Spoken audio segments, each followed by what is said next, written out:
কোনো ইমানদার মুসলমান 31st নাইট পালন করতে পারে না, আর কোনো ইমানদার মুসলমানের সন্তানও 31st নাইট পালন করতে পারবে না। পিতামাতা যদি ঠিক থাকে সন্তানও ঠিক হয়, আর পিতামাতা যদি জানোয়ার হয়, মুনাফিক মুশরিক কাফের জালেম হয়, তাহলে তাদের সন্তানগুলাও মুনাফিক মুশরিক কাফের জালেম এবং শয়তান হয়।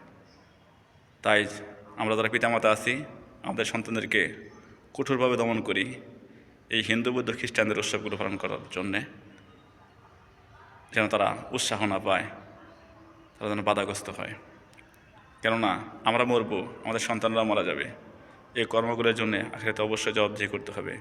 এবং দুনিয়ায় কত মানুষের কষ্ট হয় আর কত টাকা পয়সা নষ্ট হয়, একবারও কি আমরা চিন্তা করি না যে আমাদের সন্তানগুলোকে আমরা জাহান্নামের দিকে ঠেলে দিচ্ছি, অভিশপ্ত শয়তানের বন্ধু বানিয়ে দিচ্ছি, আর কত হারাম কাজ তারা যে করতেছে তার গুনার অংশ আমাদের জন্য জমা হচ্ছে।